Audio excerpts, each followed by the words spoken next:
does he do? He might go all the way. He gives it a ride. It's a chance. It'll be a goal. You beauty, buddy. Wants to roll through. He can. Cometh the moment. Cometh the champion. Yes! He made it! I don't believe it! I see it, but I don't believe it! Hi, and welcome to another episode of the Swans Blog, Swanscast. Tonight, I'm joined by Stephen Park from the Facebook group Road to Glory. Stephen, how are you? Very well, thank you, Justin, and yourself? Oh, I'm very well, thank you. And I'm also joined by Stephen Treloar from Over the Line Sports. How are you, Stephen? Yeah, not too bad. Good win on the weekend. Just kind of seems to keep on going, don't we? I mean, I'm just happy to ride the roller coaster and see where it takes us. Oh, absolutely. And, you know, it was a really good performance given the fact that a lot has been made about the Giants' injury depth and just how many problems they've had. But if you actually go over the injury list, the only two players they're missing is Canelio and Cameron from the first team. They've got Deladio, who hasn't played. They've got a bunch of people that they've recruited this year and last year, and I think another rookie who they've rarely played at all. They've got Ryan Griffin, who's played a handful of games for the Giants as well. So it's really just Canelio and Cameron who missed. So that was a really strong Giants team that we played, and it was almost the same team that beat us earlier in the season and almost the same team that beat us in the finals and later in the season last year. The only thing I would say about that, Justin, is I think the biggest problem with the Giants is they've got no structure. They've got massive amount of talent, but no structure whatsoever. They look atrocious around the ground. Exactly, and look, that's something Paul Roos was quite pointed on in the broadcast, was he said the Swans have game style, they have a way that they play, and the only reason the Giants are still in the game is purely on talent, and it's really hard to argue with that, especially when you go over the stats of the game, which is probably the most impressive thing overall, is the fact that there was a lot of Giants players that had very high possessions. We're talking 20 plus possessions. I don't have the full printout, but you had Callum Ward, who had 32. You had Zach Williams, who was an important player for them, who had 25. Tom Scully had 28. Whitfield 23. Josh Kelly 27. And Dylan Shield 32. Highest, exactly. And the highest Swan ball winners were low 20s, pretty much. And Kennedy was on 28. So Yeah, it's interesting, and you look at it, and I'd say Callum Ward had 32 possessions, but what did he actually do in the game? I can't understand why Buddy and Callum Ward tied for the medal when I can't actually remember Callum Ward doing anything significant in that game whatsoever. yeah, it's a good point actually. I personally, off the top of my mind, I don't really remember, but in any case, we're going to dive a bit more into that a bit later on with our review. Now, let's get kick-started with our heroes and villains of the week. Now, I'll get started with your Stephen Treloar. Do you have a hero of the week? Well, I've actually got a few heroes in mind at the moment. Well, I'll just say very quickly, Roger Federer, in a complete kind of tangent from Swans talk. Good on him for winning, 9th Wimbledon or something like that. Just absolute boat of tennis. My other one, I'd love to kind of, wax lyrical about Buddy and his performance, but I'd like to give a bit of praise to Joey Danaher from Essendon this week. Oh, sensational on the weekend. He was absolutely sensational. Given the start of his year when, people are saying, his kicking technique's not good, inaccurate, needs a lot to work on, he's actually gone and improved, which is, good on him. And that mark, using Jake Carlisle as basically a stepladder, that was just glorious. And he's got a history of doing that as well, so it's not the first time he's done it, but that was a sensational mark. And his pace around the ground is really surprising given how, I guess, tall and lanky he is. He moves really fast, and he's been compared to Buddy Franklin before in the past, but you can see why those comparisons are there, because his movement and athleticism is getting, near that level, but he can really mark the ball and he can carry that forward line in the future. Absolutely. Yeah, without a doubt. Now, Parky, do you have a hero? I do have a hero. My hero is Mitch Robinson from the Brisbane Lions. I actually had the pleasure of seeing the Brisbane Lions ad for their Brisbane Lions Shop. Have you guys seen it? Oh, I have that. It's the Zoolander spin-off. Yes, the Zoolander spin-off. Now, how funny is it? Word. Oh, I'm not sure whether to laugh or cry, but I know. just ridiculous. It is so Love corny. It. Yeah, it is so corny. It's so good. And they've deliberately set it up that way. And it's very, very good. So my hero of the week is definitely Mitch Robinson from the Brisbane Lions. It's a good hero, and I do have a hero. And Stephen, you touched on it before. It is, I think, impossible to look past this person. And I know it's not football related, but it is sports related. It's Roger Federer for sure. At the start of 2017, he said, look, just going to take it all game by game, and we're going to see where the body goes. And if this is my last year, I'm going to make up my last year. Wins the Australian Open, does reasonably well on the tour, takes some time off coming up to Wimbledon, and doesn't even drop a set on the way to an absolutely dominating performance at Wimbledon. It was a throwback almost 10 years. That's just how good he was. Parky, do you have a villain of the week? I do. I've actually got 2 villains of the week. Ooh, let's hear them. My first one is the entire St Kilda Football Club. How they were so disgraceful playing against Essendon, who I actually do not rate as a contender, but the way they played was abysmal. That was a really bad Friday night game. Especially seeing how they played so well against Richmond the week before. Yeah. It's just That's so exactly right. And it's amazing. It's like watching Jekyll and Hyde sometimes this season with those 2 teams in particular. Yeah, and the issue is it could actually come back to bite us because now St Kilda has put in such a poor effort that week, they may come out a lot harder this against us because traditionally they do. Well, when we played them earlier in the year, they were probably one of the form teams at the time. You know, while they weren't winning every game, they were very competitive, and we dominated them. We controlled the game and dominated them and won by a pretty big margin in the end. It was 50 points I'm looking at their score. That was the game you and I went to, Justin. Yeah, it was. And look, they had their moments, but they would never really look like they were in the contest at all. I agree. And the second one is the AFL match review panel. I am appalled at the way players, those in that are in for the Brownlow opportunity, are getting off constantly. And I include Buddy in that, and I include lots and lots of players. Trent Cotchin across the board. It's just constant. And the biggest one now is Dusty. Again, like Trent Cotchin's got... it's either him or Martin that's had 3 warnings already this season. So it's just bizarre. Like, there was so much emphasis on cracking down on punches, yet they didn't even punish Trent Cotchin for candidly caught on camera punching a guy in the guts. It's just like, there's nothing in that play on. And you go and play a VFL or lower levels, you get suspended for 2 weeks for doing that. People, the umpires and the leagues down there, they punish players for doing that, and you get reported for it.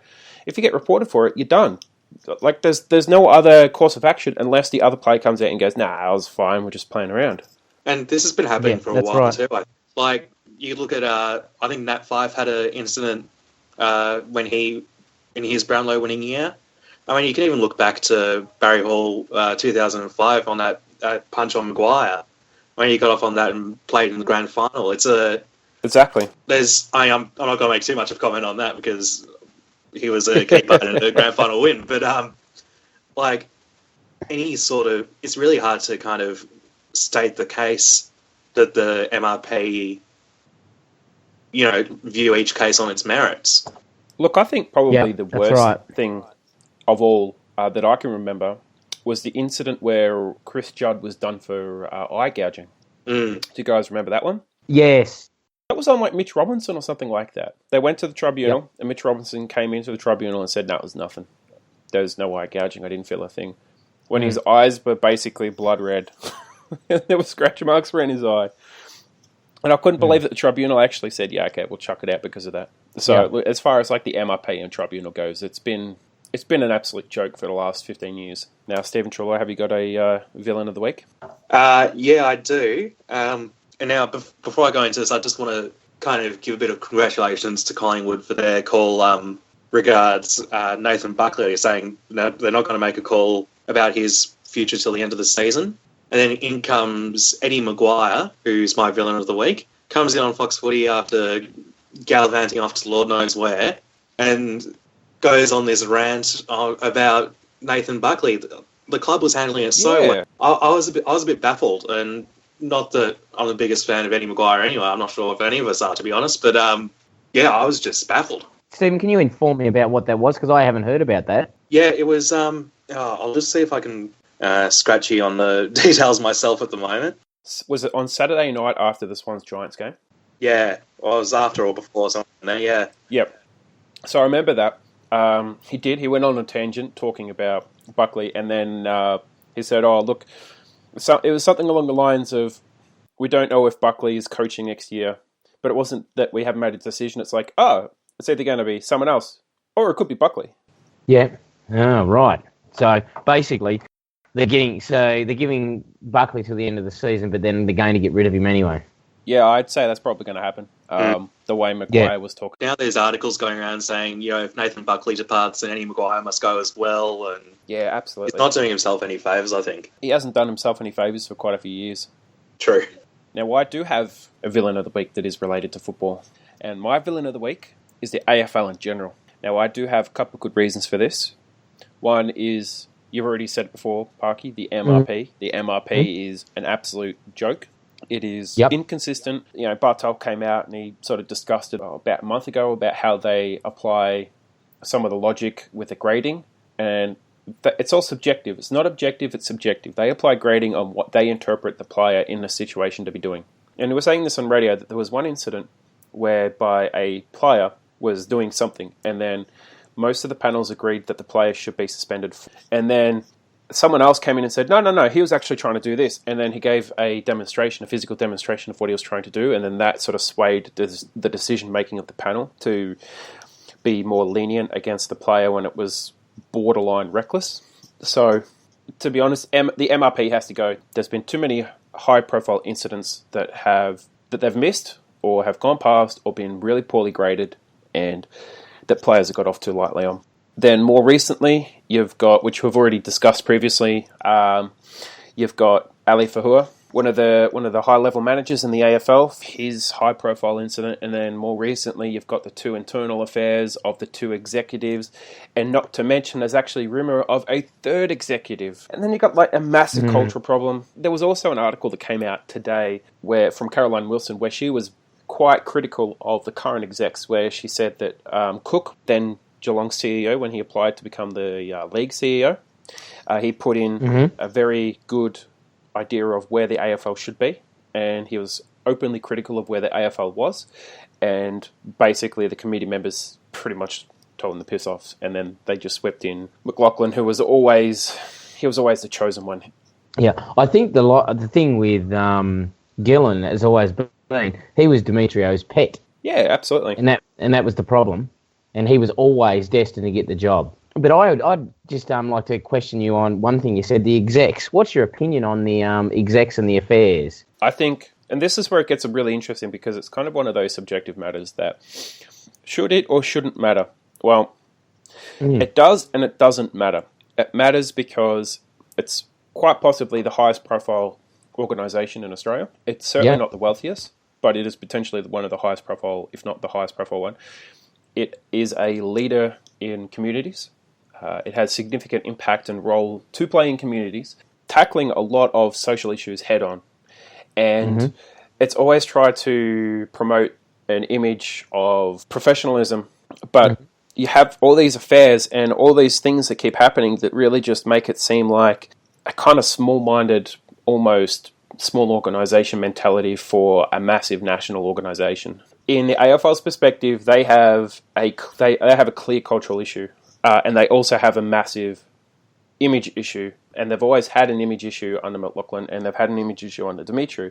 But I think now with those two affairs, it's come to a point where it's basically like this is mostly a boys' club, and girls are pretty much treated however the hell they want to treat them. So if that's the case, I don't know if it really is, but I think that's what Caroline Wilson and a lot of other people and a lot of other commentators have touched on, is that at the moment the AFL has a big problem and they have to rectify it. Yeah, I'd agree. I understand where the AFL is coming from. However, I don't think that, well, actually, no. In a traditional business, I don't think it'd be a sackable offence because it is by two consenting adults. Yes, those people have got power. The execs had the power over those females, but one of those females, realistically, was a media icon anyway because of who she was dating. Exactly. Yeah, and I think it's wrong that only one of those females has been removed, but both the blokes were, and one of the females has been kept on. I'm wary of that, and I just don't know how it sits with me. If they're going to fire them, they need to fire them all and have a blanket clean out and go, right, this is not acceptable. And then they need to actually write a clause that actually says that you are not allowed to fraternise with work colleagues. You know, that's what a lot of businesses do. Time to move on. Let's talk about something really good for a change. The Swans-Giants match on the weekend and how good the Swans were. Finally got the win. You know, it wasn't a massive margin. It was just 13 points, but we got the win, and that's what matters the most. Boys, what do you think? Yeah, I thought it was an insanely high-pressure game.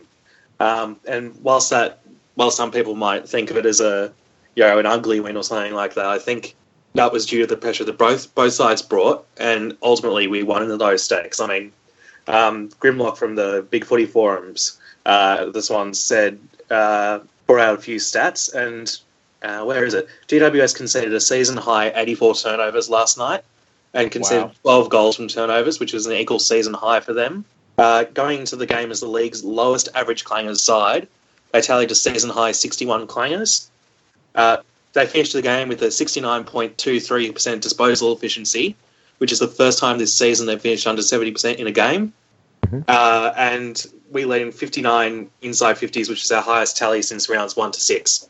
So it was just a kind of roll up your sleeves kind of real fist fight effort. We didn't give them the chance to show their flashy sort of run and spread. And in the end, we got the win for it, which I thought was great. Well, I think a really good example of that was when Hanbury chased down Zach Williams in our forward 50. And you got to think about it, like Hanbury, he's not quick across the field. He's no slouch, but he's not quick. But Zach Williams is one of the fastest players in their team. And they have a pretty fast group of players. That's for sure. I actually think that the biggest thing about it is just our guts and determination. That's actually what won us the game. Our hard work, just like you said, Stephen, and basically putting them under so much pressure. Like I look at the disposal efficiency of each individual Giant, and it was woeful. Like you only had 4 players that were above 80%, and then you got like Toby Green, who's meant to be one of their star forwards. He was sitting at 35% disposal efficiency. You know? Yeah. Josh Kelly, who's meant to be the big package. Yeah, 40.7. You know? Well, Toby Green had 7 clangers. Yeah. Yeah, after that first few minutes where he kicked those goals and was really dangerous up forward, I think he just kind of turned the ball over nearly every opportunity. He's definitely the worst defender in that team, which was quite surprising, actually.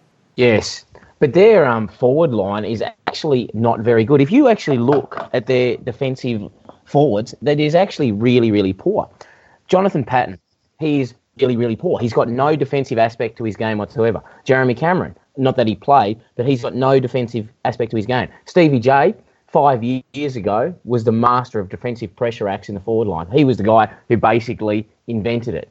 Now, he's 35 years old. He's still their best defensive pressure guy.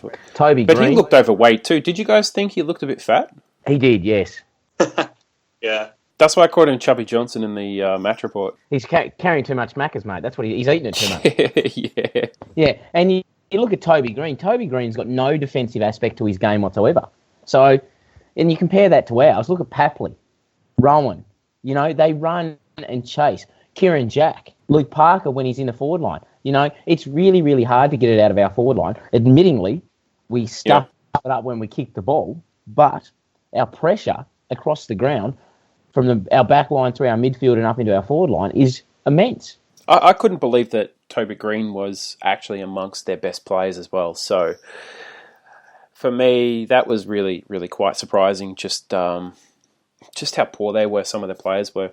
They got deep into the finals last year, and it was really just fluky luck that the Dogs won in the end. And that was pretty much their mantra of the season, just dumb luck that they actually got anything out of it. Yeah.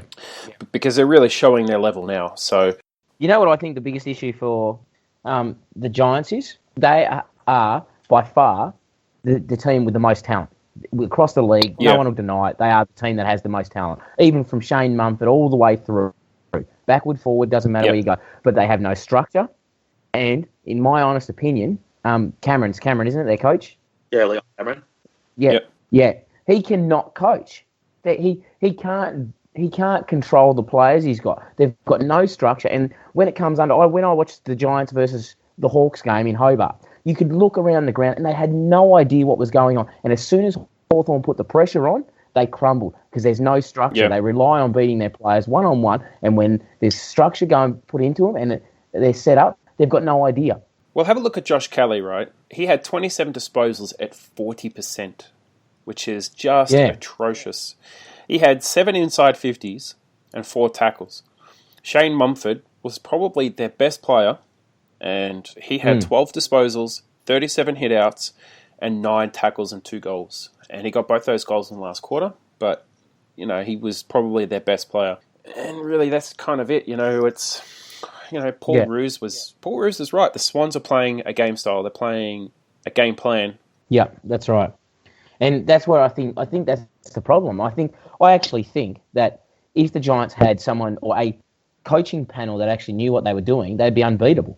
But I don't believe they do. Therefore, that's why they're struggling. That's why they've had 2 draws and a significant loss. I just want to give a little bit of devil's advocate to the Giants at the moment. Buddy Franklin was absolutely immense for us on the weekend.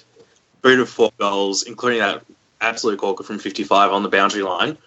In terms of importance for us, he's pretty well up there. I mean, I think everyone in the Swans team gave really good effort apart from Sam Reid, but he was injured early on, so we can give him a bit of a pass. But if Franklin wasn't there, would we have won? No. So we would have struggled to score. What difference would someone like Jeremy Cameron have made if he was playing for them? If the Giants had that kind of star key forward who he himself, I think before last week, was 2nd or 3rd in the Coleman rankings. It's a bit of a what if, but yeah. So I don't think we can kind of give the Giants too much crap because, we weren't playing our kind of best, most fluid football as well. It was pressure brought from both sides.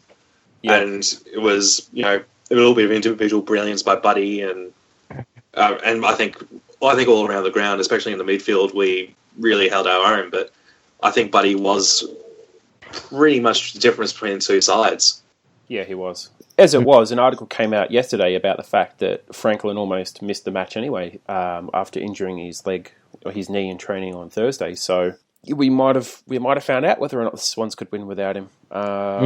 But considering the fact that he's probably right up there in the best and fairest again for the club, and he's probably got himself, I'd say, at least 10 Brownlow votes already this season, if not more. I doubt that we would have won without him. His pressure at times was superb. But I predicted before the match that we'd win by 5 goals, and I think if he'd actually kicked a bit straighter, we would have won by 5 goals. But yeah, that's exactly right. And his kicking efficiency hasn't been great all season, but which we discussed last week. But the thing is, it's an interesting way to look at it, and because you've also got to look at it from the Giants' perspective. Yes, they didn't have Cameron, but Jonathan Patton's been their main forward for the last 3 weeks. And he's been in pretty good form, before this week as well. Yeah, he has, yeah. They said on the telecast that he was the highest goal-kicking forward over the past 4 rounds, so... Yeah. Well, Cameron only kicked 1 against the Hawks, and I think he only kicked 1 against the team the week before. I can't remember who that was. But he hasn't been kicking, because I remember there was 6 goals between Buddy and Cameron for a while, when Cameron was leading early, and Buddy scored him. Yeah, look, it's just one of those ones, really. You don't really know either way.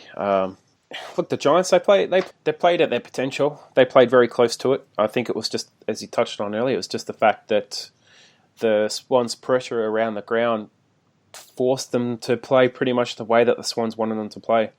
And, when we look at the last 9-10 games, especially since the bye, and this is something that a lot of people kind of ignore. They just kind of look at it, especially commentators, and this is it irks me a bit because they go, "Oh, Rampe's back in the team," which means Grundy doesn't have to do all this, and Malikan's playing well, and blah blah blah blah blah. So because Rampe's in the team, the whole team's playing well. Well, no, that's not quite it. It was, earlier in the season, the first 4 or 5 rounds, we had pretty much like a rotating door in defence. It was just whoever was fit played. There was no choice. It was just anyone who could play played. Aliir played and he was nowhere near fit, and it was bloody obvious. But for me, the obvious ones that allowed players like Kennedy, Parker, and Hanbury to return to some form is Kieran Jack coming back in. He's taken a lot of the work of Hanbury and Parker, and it's freed up Parker a bit. Then you're looking at also Tom Papley. He's taking a lot of work off Franklin and Rowan. Not to mention the fact that Rowan was... Butting in there, Papley also has a bit of midfield time as well. He's turning more into a mini Ben McLean, which is great. And he's playing, in some games, he's playing like 60 to 70% game time in the midfield. In other games, he's only playing like 10-15%. And look, just to run off his stats from the weekend, Tom Papley, I gave him 7.5. He had 3 goals, 2 of them in the last quarter. He had another smother goal. He had 10 possessions, so that's 3 goals from 10 possessions. Almost as efficient as Rowan's efforts last week.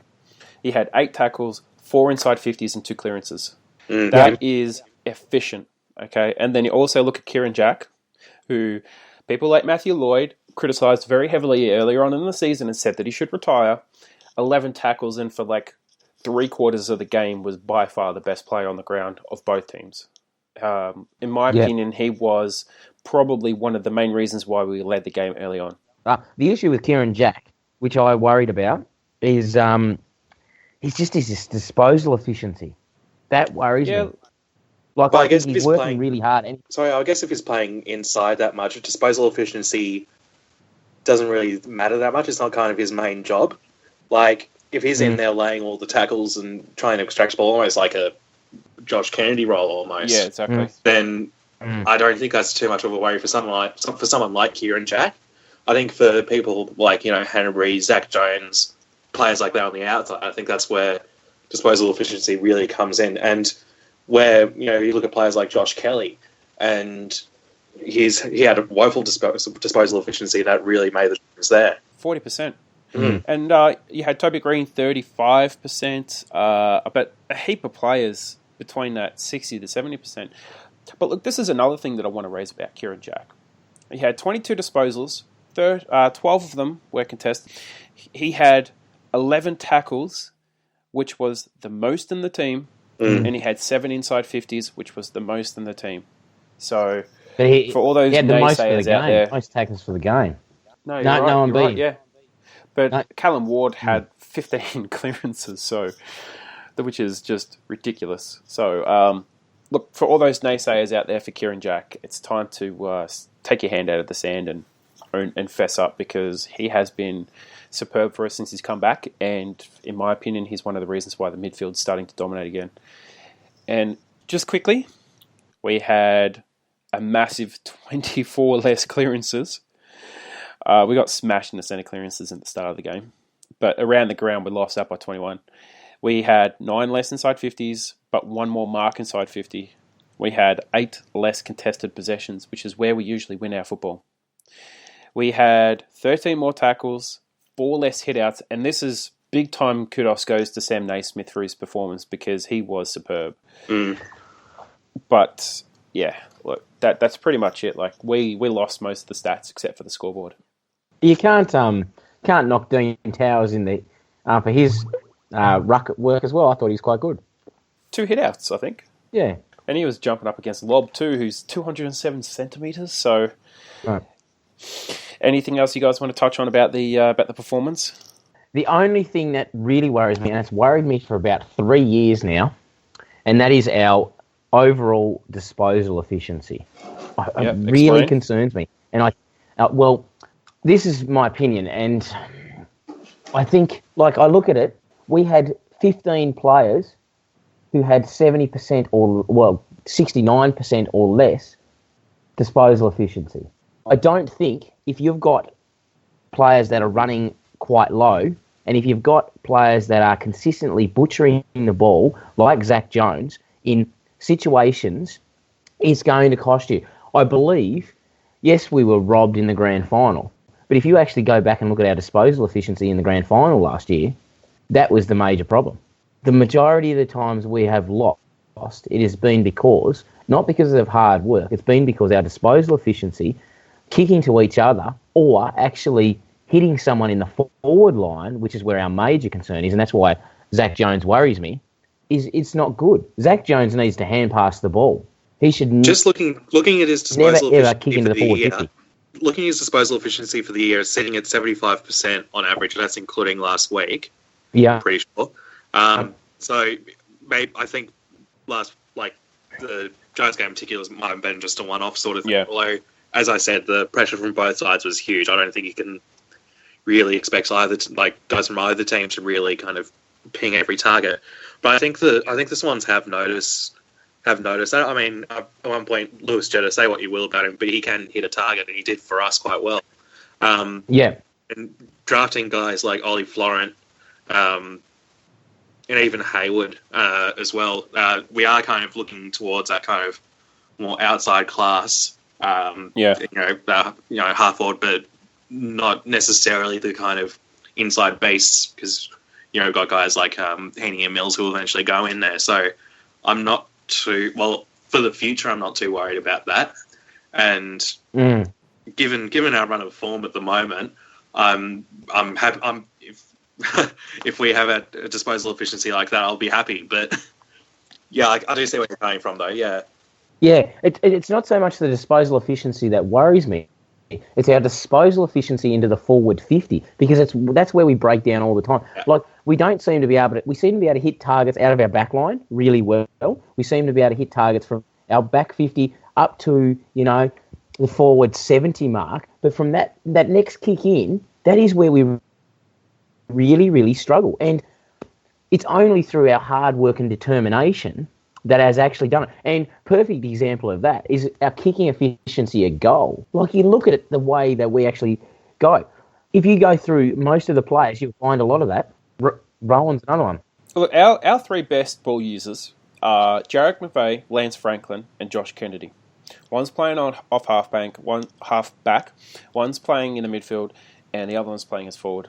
Now, our best field kick by a mile is Lance Franklin, but you can't have him on the wing, because otherwise you're not going to get enough goals out of him. So it's just a case of what do you do with him. So I think the Swans changed their game style early in the season, and I think at the time they didn't have the players to execute it very well, and they've definitely stuck with it to some extent, which is credit to them.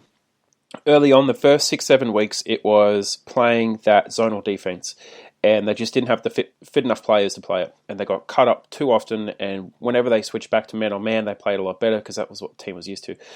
But they also tried to kick it long into the forward line, so chip across the field, hit up targets, and then just go long into the forward line, or hit up a short target. So basically, get it into 20 metres, or get it into 40 metres, but not the 30 metre, because that's where teams can easily rebound it from.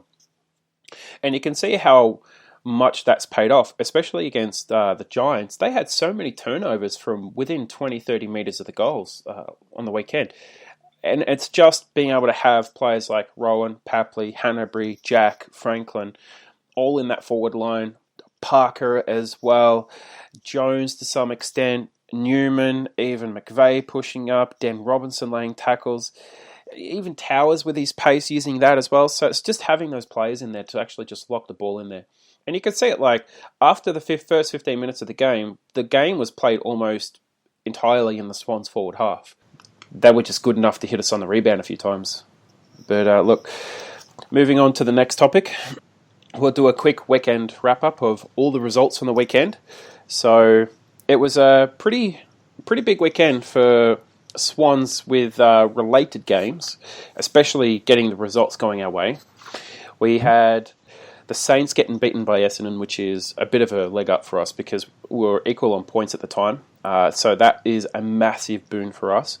Then we also had Geelong with Isaac Smith again missing a goal at the death. Kind of, at some point you're going to feel sorry for the kid, because you don't really want that as a career, to be remembered for that. And then, I don't know about you guys, but I was really hoping that North Melbourne would do us a favour against Port Adelaide. Were you guys hoping that? Oh, yeah. Yes. They got thrashed. That was not a result that we needed. Can't just do anything right. No, they are shocking. They got smashed by 70 points. And then Collingwood and the Suns, and that was just disgraceful from the Suns to lose to Collingwood. Doesn't matter how proud Reid is, to lose to Collingwood up there is bad. And then Adelaide also beat Melbourne, which is good for us. So they dominated them from the outset. A couple of Melbourne players are in trouble. Richmond backed it up against the Lions. They overturned their shocking game last week. The Dogs, as well, overturned a shocking game to beat Carlton. And I was left absolutely baffled when one of the Dogs players came out after the game and said, last year people wrote us off, but look what happened. And yeah, the problem with last year is they were 5th at this point of the season, and they were equal with 4th on games and points and all that. So not only that, they had a percentage of about 130. So yeah, a percentage of 80 does not count 130. Yeah, then totally different. And then we had Fremantle suck a big time against the Eagles. Can you believe that they had the same number of scores? 19 each? 5 goals, 14. That's just... Yep. Terrible. That's Swans like. Yeah. And they lost by 30 points. So, look, the Eagles are below us anyway, so it doesn't matter. But a Fremantle win would have been good for us. So we finally finished in the top 6 for the first time this season, which is absolutely fantastic. And when we're looking ahead, we still have to play the top 2 teams, and then below us we play St Kilda. This weekend we also play Fremantle and Hawthorn and Carlton. So what do you guys think about finishing in the top 6 for the first time? Well, I think it's great that we're actually there, and I think it's really, really good. And I reckon we'll win this week, and we should move up into the top 5. And then from there, I think we could finish in the top 4, because I can only see us losing one more game for the year, and I think that'll be against Geelong. Yeah, we've got a couple of tough ones coming up. Yeah. I think we'll beat Adelaide because we traditionally do. Yeah, although they're in pretty good form this year. Yeah, last year's match was a cracker too, although we should have won that. Thanks, Tom Mitchell. That's your legacy, mate. Yeah, that's right. I just want to quickly go over the games that we've played this season. So I did a quick breakdown, and the reason why I did a quick breakdown was a couple of weeks ago, after the Suns game, they had a stat on Fox Footy where they said over the last 5 rounds, the Swans have been the most informed team in the league. They've won 5 and their percentage is just short of 150. Now, the amazing thing is rounds 1 to 6, obviously we lost every single one of them, but we only scored 454 points. Now, our average margin was 23 points, but we were conceding almost 100 points a game. And then the next 4 games, we had some pretty big wins. Our points for was 448, so there's only 6 points difference in that time. Our average score for was 112 with 77 against, so that was a massive 35-point difference.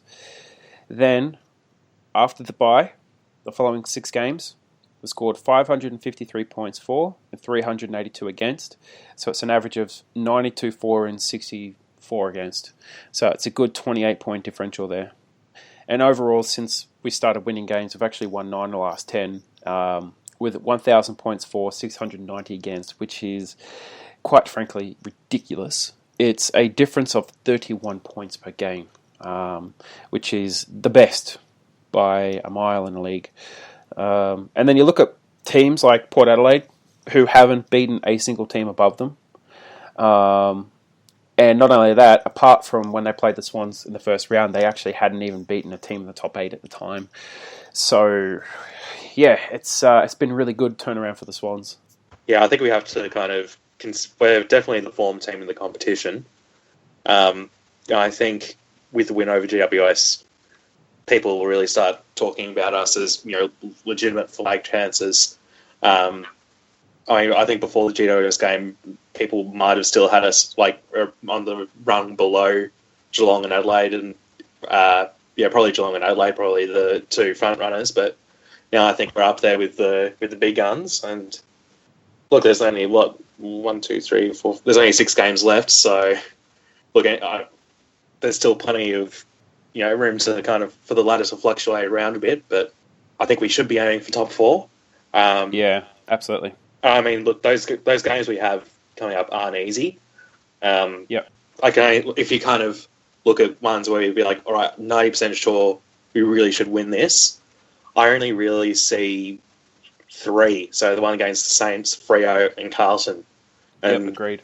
So the ones against Hawthorn, Geelong, and Adelaide, we could quite easily lose. But I think even if we did lose those 3, that should still keep. Let's see. That's the thing. It's been such an even season that might see us drop out of the 8. But I mean, look, at the start, by the end of round 6, I was kind of licking my lips at a top 3 draft pick. So, look, I'll take it. Yeah. Yeah, absolutely. And you're right, because 9th, St Kilda is on 36 points. Mm. The other concern is if you actually look at Essendon's draw for the rest of the year, because they finished at the bottom of the ladder last year, their draw for the last 6 games is really quite easy. So they are a concern. And the other one that we haven't even thought about, if you actually look at the Western Bulldogs draw for the rest of the year, that is actually a fairly easy run as well, which I'm not sure how... Essendon and Western Bulldogs still play each other, but the Dogs still have to play the Hawks in the last round. But they do it at Etihad. And Essendon still has to play Adelaide as well. So it's not too easy. The other games that they've got. Yeah, I know that they should be winning those. But if Essendon are their own worst enemy. They've thrown games that they should win. For instance, Brisbane Lions. Yeah, that's right. And look, the last round is going to be probably the most important round of the season for mine, because Western Bulldogs are going to be gunning for finals, and if they're out of finals, it's not even going to matter, but there's going to be pride in the Western Bulldogs-Hawks game. Mm-hmm. Then you've got Collingwood and Melbourne, so Buckley's still fighting for his career. And yeah, just going back on that. Now, that Hawthorn-Western Bulldogs game is a Hawthorn home game. At Etihad. For that last round at Etihad. Now, what is going on there? Why are the Hawthorn playing a home game at the Western Bulldogs' home ground? I think they play two home games a season at Etihad. Yeah. Something like that. Same with, I think Richmond plays one home game around, or 1 or 2 around a season at Etihad. So, yeah, there's a couple of weird ones. Wouldn't you, if it was an AFL, if the AFL scheduling was right, they'd do it with an interstate side, so it's not a team that actually plays out of Etihad? Maybe it's just more that there's better finances involved for the lower crowds, because that's not going to pull a big crowd. That's going to struggle to pull 30, I think. 35 at most. So, and they'll be able to do variable pricing on that, and they'll probably jack the price up for that game as well. Mm. But then you've got Collingwood and Melbourne, Buckley, that's going to be the Buckley game. And then you've got Sydney Carlton, and Sydney's going to have to win every single game to finish top 4, and that's going to be important. But then Essendon Fremantle, so they're going to be gunning. Richmond St Kilda is another one. That's a massive match. But that's at the MCG. And then probably the biggest one is Geelong GWS for top of the ladder. So, and to top it off, West Coast Adelaide. Final game, that's at Domain. So, and Adelaide, it's a massive one. That last round, nothing's set. Like, 1st to 8th can change. Obviously, 8th can't come first unless everyone starts losing games, but obviously every single position from 1st to 8th is not even locked until the final round of the season. So we could finish as high as 4th, or we could drop out of the 8 altogether. So there is absolutely no wriggle room at the moment. Mm. The question I have, and this is the way I look at it, is are we better off finishing in the top 4, or are we better off finish 5th and 6th and getting a home game? It won't matter. I don't think it's going to matter. If we don't finish in the top 4, we won't get a home prelim. And even then, look, our record for away prelims is still quite good. We what did we do? 2005 MCG St Kilda. 2006 we had the home prelim. 2012 we had the home prelim. I because we beat Adelaide first up, yep, and we play Collingwood at that god-awful ground. 2014, unfortunately, we had that injury. 2013, we had the injury crisis where we had no forward line. I think Towers was our only forward in 2013. 14, we had a home. 15, we didn't make it. 16, we had an away one at the MCG, which we won again. We dominated Geelong. We actually had to play 2 home or 2 away finals in a row. Adelaide at the SCG, Giants at Stadium Australia, Geelong at MCG, and then the Dogs at the MCG, which unfortunately we didn't win. So the last 6 rounds will tell us whether or not we can win at their grounds. The good news is, even if we play Geelong in a final, we'll play him at the MCG. We're not going to play him at Skilled because it'll be too big of a crowd for that. That'll be a 60,000, 70,000 crowd. Well, you never know. The AFL might do a sudden change of heart. Yeah, and everyone will be backing us in to beat them at Simmons.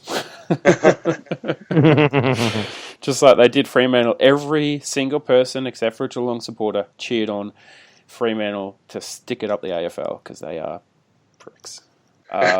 Yeah.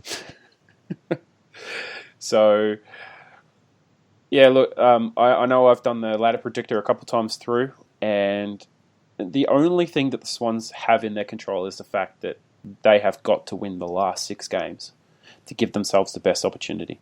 And if that lands us 5th or 6th, then so be it, because that'll give us, I would think by the time the last round comes around, we would know the top and lowest position that we can finish, and I would hope that it's between 4th and 7th. So I'm just worried about if we win all 6 games. I'm really worried about it. Well, we'll be equaling our club record winning streak. I know. I just have this thing that if you go in to finals not having just lost 1 game, I don't know, and I don't know whether we would or not. I just have this feeling, you always hear the saying, it's good to have a loss. They talk about it all. You think of 2014? Yeah. You're thinking last year when we needed that mental reset. See, I don't think it's going to be the same this year because, and this is the one thing that I found really impressive is since Carlton and the Swans have come out and they've said it themselves, is that they have hunted the opposition and not been hunted themselves. So whenever the opposition has started to hunt them, they go in twice as hard. And the beautiful thing is, apart from Jones, who did something a bit stupid, no one has been suspended and almost no one has been fined. And they've done it all within the limits. And then you look at other players, Cochin, a heap of other players, especially those from Melbourne who just can't. Bernie Vince. Those at Melbourne who just cannot help but get suspended at the moment because they're all idiots. Tom Hawkins earlier in the season.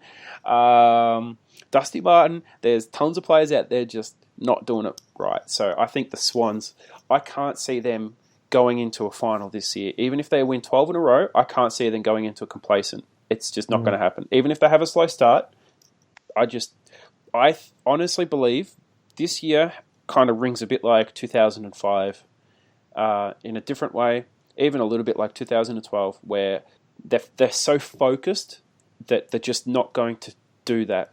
And it's going to need some Herculean effort to get over the line if we're ever going to get close to it. But I honestly think if we're in a striking range and if we're close enough, we are by far good enough to do it. And given the fact that it's going to be a younger list than almost every other team in the finals, that bodes well for the future.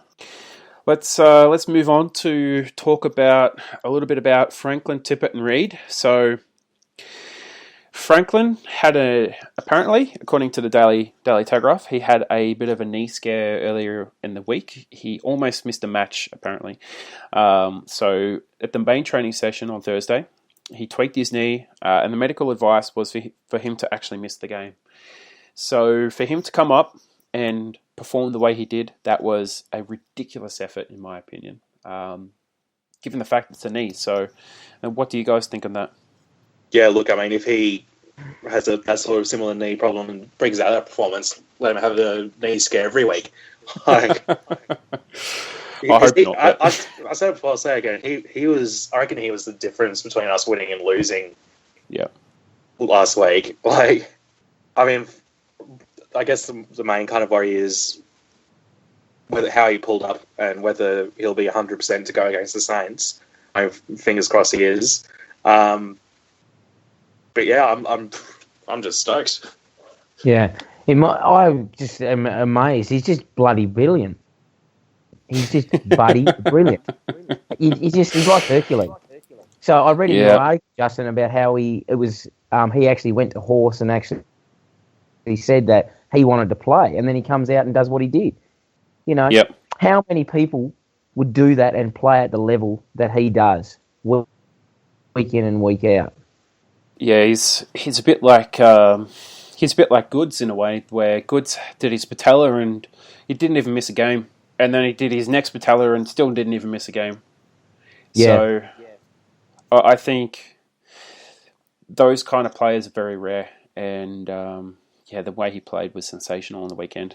And look, I mean, I just want to kind of put this thought out there. Like, you know, there are plenty of kind of, you know, decent left foot goal kickers in the league, but I think you have to compare compare this to, you know, in Australian cricket and international cricket, there have been plenty of decent leg spinners, but there's only one Shane Warne, and there's only one Franklin, I reckon. Like, yeah, absolutely. Just no one else can do what he does. And every time I hear Wayne Carey go, "Oh, you know, I used to do things like that," because I remember when Carey played, he had nothing but green all around him. So Hagen's paddock. Hagen's paddock, yeah. If Carey had to say, Carey in his prime, if he ghosted Lance Franklin's every footstep, he'd be puffed out after half time. Yeah, no, absolutely. Absolutely. He would be puffed out at quarter time, man. But yeah. The amount of that guy, he was a sensational he was a sensational full forward or centre half forward in his day. But, you know, let's not confuse that with I remember watching the 98 grand final against Adelaide, North Melbourne Adelaide. Mm-hmm. And he took one contested mark, and there were 6 players around him, and they left the full back and Wayne Carey to duke it out, and he took a contested mark right in front of the goals, and he still missed. But that just goes to show, right, in these days, you'd have 4 players flying over the top of him to punch the ball out. So, like, the closest player I think you can liken him to was, in a leading capacity, was either someone like Jonathan Brown or Barry Hall. Those really big, strong types. Probably Jonathan Brown, the way he moved around the ground is probably the most like-for-like comparison. And even then, he didn't kick that many goals, but he played 15 years later, so, yeah. That's just my sort of thought on it. But then we've also got Kurt Tippett, Mr. Glass. It seems like every time he goes through a run, he injures himself. Yeah, I just hope we can get something good for him at the end of the year. I'm sold now. I think he needs to go. I really liked him when he came on in 2013. I thought he was superb for us, and I thought he was going to be nearly as good, if not as good as Barry Hall for us in that full forward role. And I honestly believe, and I said this at the time, and I argued this at the time, ferociously at times, when the rumours started about Buddy Franklin. My point of view was, if we get Buddy Franklin, it's going to kill Kurt Tippett. There's no way that they can both exist in the same forward line.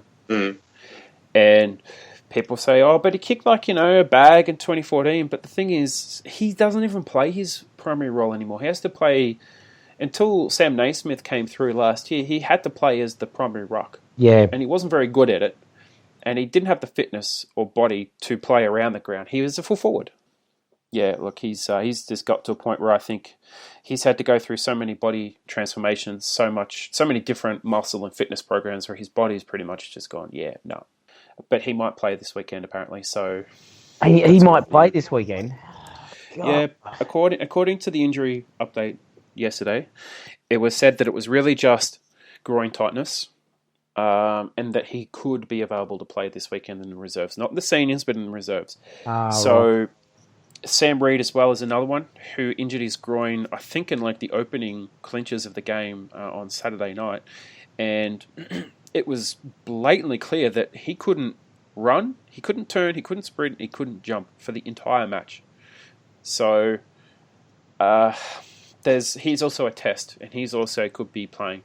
And given the fact that it's only St Kilda this week and they don't have a particularly tall back line, I would rather that he has a rest and let Carlisle play on someone like Sinclair, or if not, bring in Aliir and let Aliir have a go as a forward. Now, I did bump into Aliir when I had the rep back function a couple of weeks ago, and he said that he played all his juniors as a ruck forward, and he didn't play defence until he came to Sydney. So when I asked him about, really, so when I asked him about what is it like to play as ruck forward, he goes, oh, easy, this is what I used to play. It wasn't until I came here that I played defence. So he's another potential. You know what they're grooming him for? You know what they're grooming Aliir for, don't you? Yeah, Sam Reid replacement. Yep, that's exactly right. I think they know Sam Reid's gone. Well, he hasn't committed, and anyone who hasn't committed or hasn't come out and said something about his love for the club at this point of the season, as history has shown, he's pretty much gone, good as gone. You need to start preparing. And the same has happened with Jones. Jones has basically been non-committal. He's come out. He's been very vague in his media commitments. When he's been asked about contracts and future and what club he's playing at, he hasn't said Sydney. He hasn't said Melbourne or anything else. He's basically just said, "I will be playing at whichever club I'm playing at." What about your brother? Oh, I love him. I love playing with him, but I will be playing at whichever club I'm playing at next season. Yeah. I've just got to let my manager deal with that. So is. The rumour from Russell Robinson is, Russell Robinson, who used to play for Melbourne, is it's almost a done deal that for Zach Jones. Both Jones and Jared McVeigh will be at Melbourne next year. Cool. So if that happens, we need to go to the market and find someone to replace those players. Because as good as players like Edwards have been in the reserves, he's not a natural defender, and there aren't enough small type defenders in that reserve team to actually step up into the senior team and play those same positions. So I think we're going to have to go to the trade table, and that would be someone like, unfortunately, if Zach Tui was available this year, he would be the perfect replacement. It might even be, like, for instance, if Simpson goes around for another couple of years, maybe just chuck him a season contract or something like that if the Swans are having another tilt. There's players out there to fill in those roles. It's just we are probably going to have to trade for them. And that's going by the fact that Jones and Reid are gone. McVeigh is another one. He's proven that he can still play. And I hope that the Swans actually kind of throw him a bone there, because he hasn't played many games this season. I think he's only played 4 or 5, but those 4 or 5 games he's played, he's been amongst the best on the ground. So, agreed. He's been instrumental, hasn't he? Oh, look, old man can be taught new tricks, and he's got old man legs, but those legs are still kicking. So, I think good on him. Let's have a look at the Saints game on the weekend. So, Swans Saints preview, the Pride round. Andrew Pridham came out. He said that everyone is welcome in football. It's an all-inclusive sport, which is fantastic, and he's talking about the Pride game as well. Did you guys get a chance to sort of read that? I haven't read it, no. No, I haven't, unfortunately, but I'm all for it. I mean, I don't see having that sort of, because I know there's some people who are a bit against it, saying, let it be about footy, but I honestly don't see how this could hurt anyone. I think it makes me kind of that much more proud to be a Swans fan, to be honest. Like, we're a good bunch down in Sydney, aren't we? Absolutely, and I think Pridham's done very well in the leadership of the club since he's come over and taken it over, and I think the Swans have had superb leaders for a very long time now. Certainly since the early parts of 2000, they've really changed the club, turned it around. It's financially viable. They're actually making profit, very small profit, but they're making a profit, which is a very good sign of a club, considering the market is also a non-AFL market. So a couple of quotes that he said. So Andrew Pridham said the match was an important fixture for the club. One of the core reasons we have a Pride match is that there's an element in our society that doesn't accept people for the differences, and the views of a lot of those peoples are outdated, which is absolutely spot on. He said, I can't list all the statistics, but 75% of LGBTI people believe it wouldn't be safe to be openly gay in sport. I think he has a point there as well, because, you look at Ian Thorpe, for example, and I think Ian Thorpe is probably one of the best examples of a high-profile sports player who was gay. I think everyone realised he was pretty much gay at the time, who didn't actually come out until well after his career was finished. So, and there's all... I don't know if you guys have played grassroots football. There's always been a little bit of, I hate to say it, but there's always been a little bit of gay fear in those grassroots football of some people are afraid to sort of play next to people who are gay as well. Would you agree with that? I would agree with that. Yeah, I reckon there's actually that fear with lots and lots of heterosexual males out there. I've coached, soccer teams before, and I've worked with people who are straight. I've worked with people who are gay and whatnot. And to be honest, it's absolutely no different at all whatsoever. And I think what he said is that those views as outdated is absolutely spot on, because some people hold a view that it's a little bit like, almost like they're kind of predatory in a way, whereas they're just normal people. So I think it's fantastic that the Swans are again leading the AFL in cultural change and accepting things. So I'm absolutely big time applauding the club for this. This is a fantastic game. I'd actually have to say that kudos to actually St Kilda as well, who actually originally suggested the idea to the Swans, and the Swans jumped on board. But it does make you wonder that is there a player or players at either the Saints or the Swans that is gay? And there's no issues if there is. It may well be, and I don't think that. Do you reckon? I agree. I don't think there's a problem. No, I don't think so either.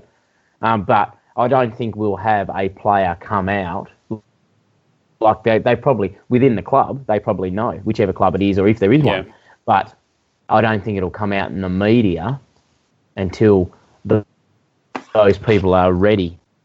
Yeah, absolutely. And Stephen Treloar, what do you think, mate? Yeah, I mean, you brought up the whole, if there is a homosexual player in the Saints or the Swans, and if there is, there's no problem. And I totally agree with that.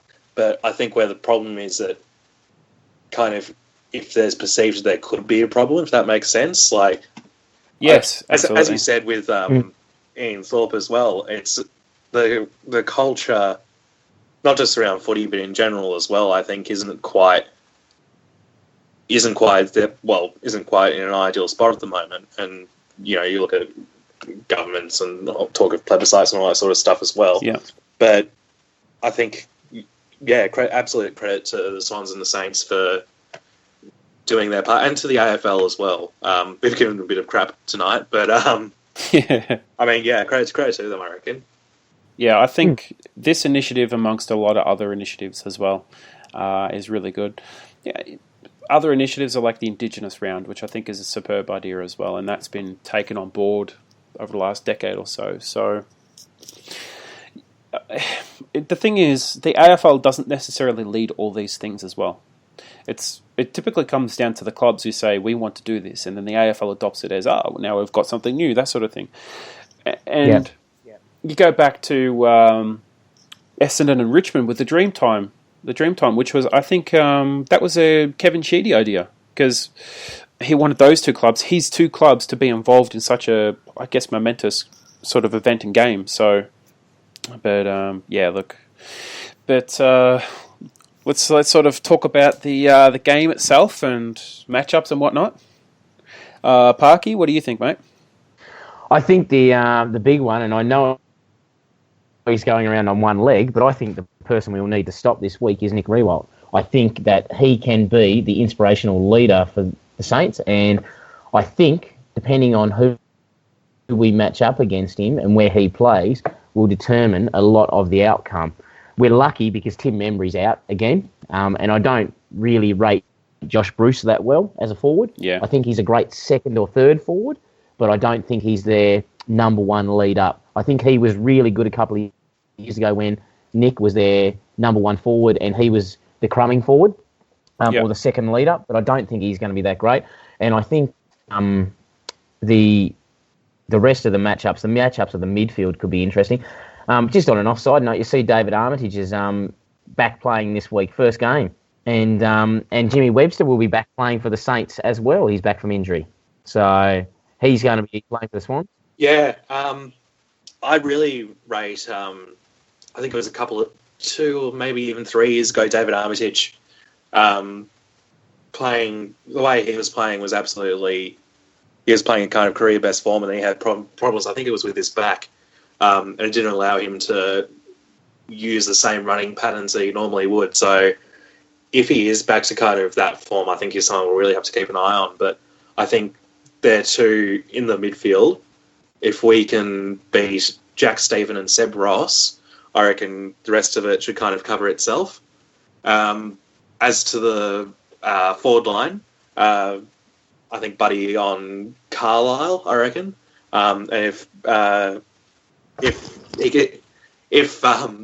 Buddy can kind of take Carlisle apart like Danaher did last week, then that'll be absolutely fine by me. And I think, who else was it? I was thinking in the ruck. Brown as well, are you thinking? Or Kelly Longer or Tom Hickey? I'm not sure. I think Hickey was, I don't know, before this year I did rate Hickey a little bit, but hasn't really had the form, not anymore, yeah. I was thinking if Reid's not able to play, as to kind of, who comes in for him and who else could potentially be in. And I reckon our best move would be to bring in someone like Aliir and give him a go up forward. Sinclair could be a good option, but I think Naismith should be fine against to handle the whole game. I'm just in the Niafel game, just speaking of kind of, rucks and all that sort of thing. Kurt Tippett failed to play after half time, and Callum Sinclair wasn't there because he was emergency for the seniors.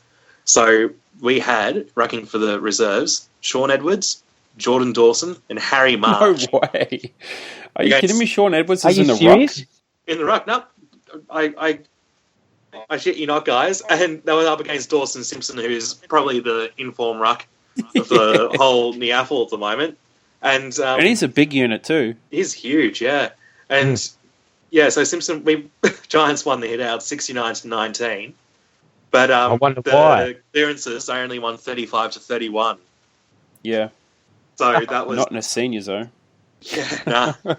So I don't think we have too much in terms of ruck support to bring in. No. Yeah, once those guys go down.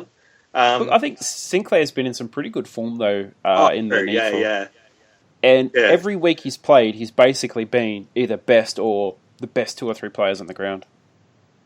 I probably wouldn't go that far, but yeah, he's certainly been. I've kind of raised his rating from serviceable to good. Yep. Same. Yeah. And I mean, Jordan Dawson, he's, I think, top 5 at the moment in the Niafel MVP at the moment, and he's just absolutely destroying it in the midfield and up forward. Jordan Foote had 16 tackles against the Giants, so I think it was like 10 or 11 up to half time. So there's plenty of guys in form who could come in, although whether you change a winning formula, I doubt it. Even Rose is, I think, in the top 5 in the goal kicking in the Niafel. So I think that says more about the Niafel competition as a whole than anything else. But well, the Swans have been beating teams by 100 points, and the Giants game was like the closest since round 10 or 11 or something like that. Yeah, and they beat the uni guys by 10, 11 goals. So yeah, and they were like second on the ladder at the time as well. And they were first on the ladder. Yeah. Sydney Uni were first on the ladder, and they beat them by 10, 11 goals. Well, to be fair, Sydney Uni are just full of Swans rejects, really. I mean, Xavier Richards and Hiscox, Derricks and Derricks. Actually, it's Tom Derricks and his brother. They actually brought Tom Derricks back because his brother's playing for him, which I thought was pretty funny. Oh, dear.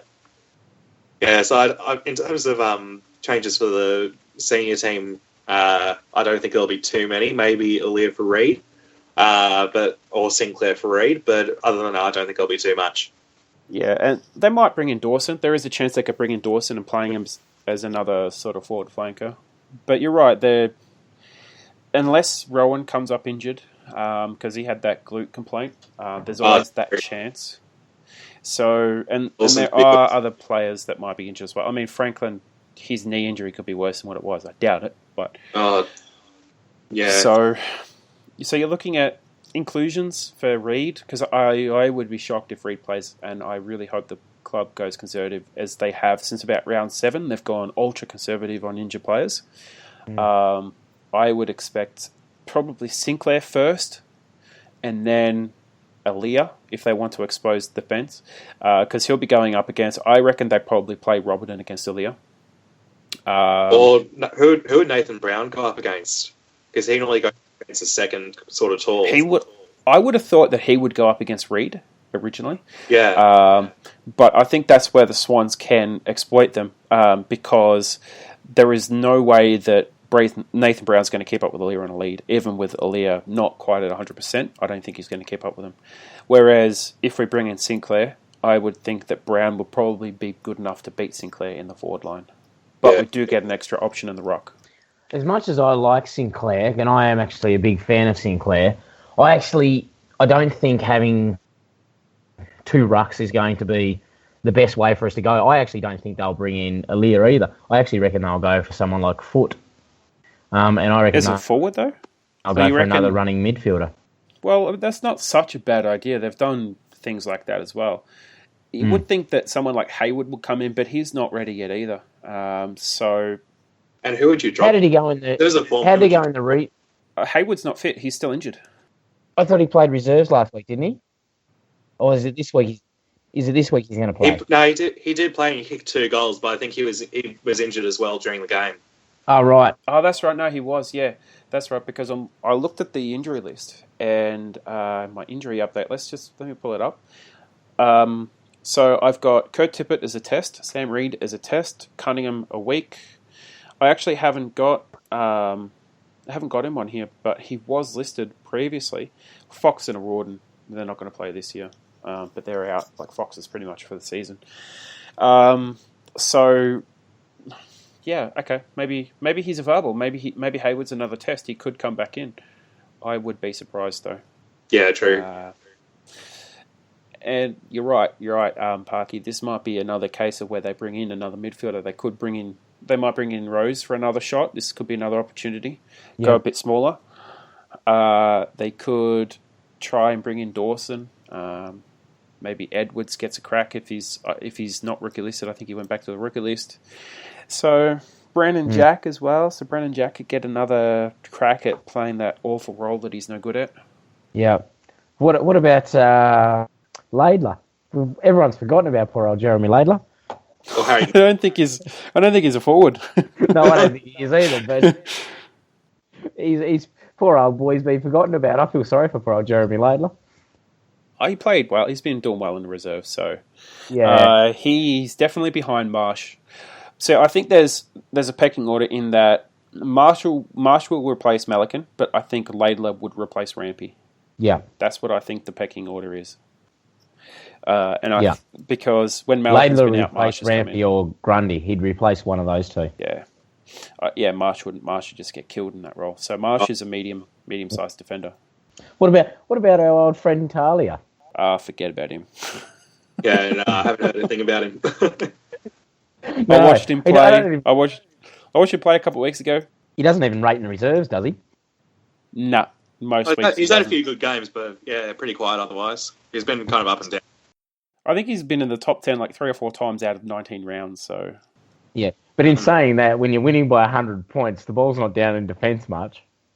Yeah, but when you've got Laidler, Aliir, Marsh, frequently amongst the top 10 players, Sinclair, Edwards, your defenders are doing well if they're constantly amongst the best players on the ground. So that's where I look at like Talia, that maybe he's just not good enough. Mm.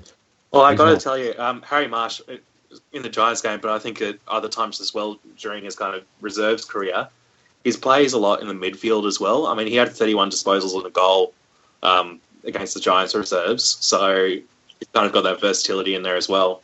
Maybe that's to encourage him to sort of be more aggressive at the players, but at the ball as well, because that's something he doesn't really do much of when he's playing.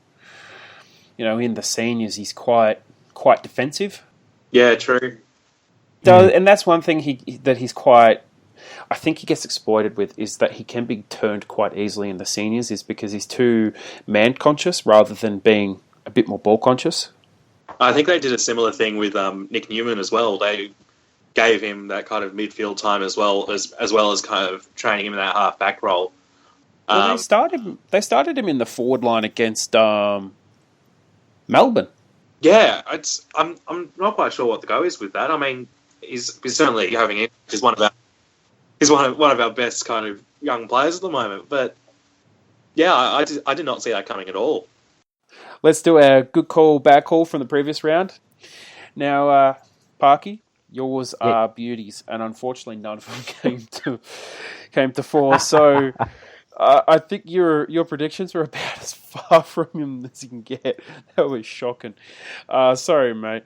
But you predicted the Suns by 60 points and Nathan Buckley to resign. That definitely didn't happen. So that's that's a cross. Yeah. Now, you had the Dogs to lose by 3 to 5 points. Big time. No, they won. Yeah, they won. But so it's a I'm always thinking back to the previous week where they were embarrassed against Adelaide. And you had... Yep. North to win. Yeah, I was hoping for that one. Big time, yeah, they were never in that game.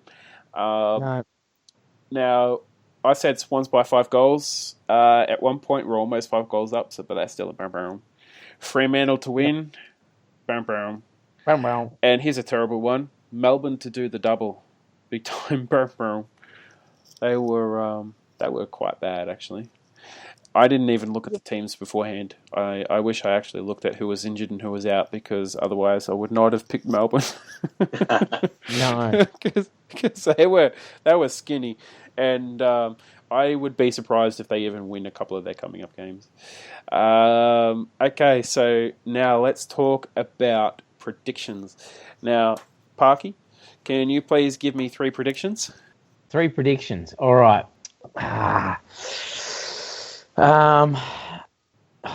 The Adelaide Geelong game. I want to put a prediction on that, but I'm not going to, because I want to know whether Danger's going to play or not. Okay, my predictions. He'll play. You reckon? Yeah. Okay. Yeah. Okay. Maybe that's your prediction. Dangerfield will play. Sydney. Dangerfield will play. No, I'm not going. That's too easy. I'm going to go Sydney by 23 points. Buddy to kick 5. This is a hope one. Gold Coast to beat the Western Bulldogs, because I can't stand them. And Gary Ablett to have 40 possessions again. Yeah, that's not a bad one. He usually gets 40 every week. No, that's right. And my last one is Melbourne to beat Port Adelaide. What? Yep. Are we even watching the same sport here? Yep. I'm going Melbourne to beat Port Adelaide at the MCG. Port are usually not very good away from home. Well, hold on. Where are Melbourne? Oh, no. This could be a good prediction, actually. That's the thing. Because that was one of my predictions. They're in the top 8. Melbourne are in the top 8, so Port Adelaide could lose. Cannot win. Actually, this could, considering the fact that they're down to the bare bones, that would be a pretty epic win for them. Yes. They beat Carlton a couple of weeks ago, which was against the odds when they had a lot of players out. All right, Stephen, you're up, mate. Stephen Treloar. Yeah, well, my first prediction was going to be Melbourne to beat Port Adelaide as well. Yep. I was just looking at the ladder at the moment, and Melbourne are sitting in 7th, so therefore Port Adelaide just can't win. Yep, sure thing. Law of the footy universe. Yep. And for the Swans and Kilda one, I'm going to go a little bit kind of exotic with my kind of prediction. Buddy to kick at least 4, and we'll have at least 8 different goal kickers. Ooh. I reckon we'll have a good spread against the Saints. And for the third prediction... Hold on, was that your first one, or you doing 2 and 1? Oh, no, I was doing... can I have the Melbourne Port Adelaide one as well? Yeah, you can have Melbourne. Yeah, thank you. I'm quite excited about that one, actually. Yeah. They could be Bit of egg on face next week. Could well be. Well, how about... just having a look. Okay, I'll go for the Fremantle-Hawthorn game. The winning margin will be less than 2 goals. I reckon at the main stadium? At the main stadium, yeah. Fremantle-Hawthorn. Hawthorn are in great form at the moment. But I reckon the winning margin will be less than 2 goals. But I'm not saying which team will win, but I reckon it'll be by less than 2 goals. Right. That's fair enough. All right. Now, my first prediction. You guys might laugh me out of the room after this one, but I got the West Coast Eagles beating Collingwood. That's not too... I would have given that... Crazy, is it? Yeah. No, I would have said that was a given. It's at Etihad. Yeah. Yep. Yeah. Still think that's a given. Collingwood are rubbish. Oh, yeah, I know, but they've won a few games and have been rubbish. Yeah. I don't mind that. Yeah. Yeah. I'm happy with it. I think Collingwood will struggle. I don't think they crash out. I think it was a fluke that they actually beat Gold Coast, to be honest. The Gold Coast are rubbish too. Now, I got the Swans by 10 goals. Buddy for 6. Ooh. Considering when we played them last time, I reckon we've improved since then. I reckon St Kilda have dropped off. So that could well happen. Yeah, and they've dropped way off. Now, I'm going with Crows Cats draw. Oh, another draw. Yeah. Yeah. Oh. Or you could also... Hold on. I'll tell you what, I'm going to mend that. I'm going to go Crows Cats draw / GWS Richmond draw. GWS Richmond draw. Yeah. To lose after the siren.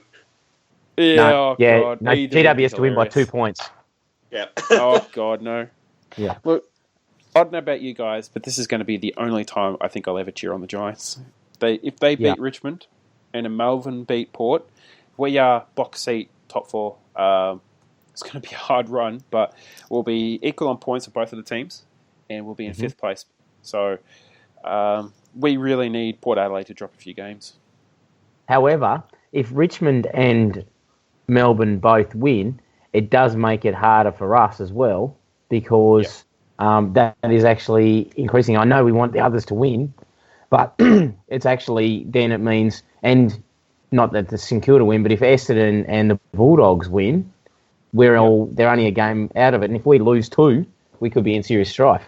Yeah, to put it this way, for us. If Richmond wins, the Giants could actually be at risk of slipping out of the top 4. So the ladder at the moment is Crows with 48 points on 140. They're going to finish first unless they start losing games left, right and centre. Then you got Cats on 118 with 46. You got Giants on 115 with 44. And then you've got Port Adelaide on 136 or 40. So it's a GWS and Richmond. So if Richmond win, they jump up to 44 points. They'll be probably about 108%. And Giants will slip down. They'll be on 44 and they'll probably drop to 112, 113%. All right. And if we win, which we should, we'll be on 40 points. And I reckon our percentage will be about 115. And we still have a couple of winnable games. And the Giants, looking ahead, actually have Fremantle at home. And then they play Melbourne at home. Then they play the Dogs away. And then they play West Coast at home. Geelong away in the last round. A sort of difficulty sort of fixture to us, really, doesn't it? They've got a few... easy games, a couple of easy games, yeah. Yeah, a few easy, a few tough, a few potential upsets. So if Richmond wins, that's okay for us because that's going to be easier for us to overcome than overcoming Port Adelaide because their percentage is the second best in the league. Yeah, that's right. But anyway, guys, thank you for coming on board tonight. It's been a pleasure having you on. Yeah, thanks, Justin. Yes, thank you, Justin. It's always a pleasure. Absolutely. I hope to have you both on again sometime soon. And as always, guys, you can follow us on social media. We're on Facebook, Twitter, and Instagram at the Swans Blog. And you can also catch us with the hashtag SwansCast. Thank you so much. And until next time, go Swans.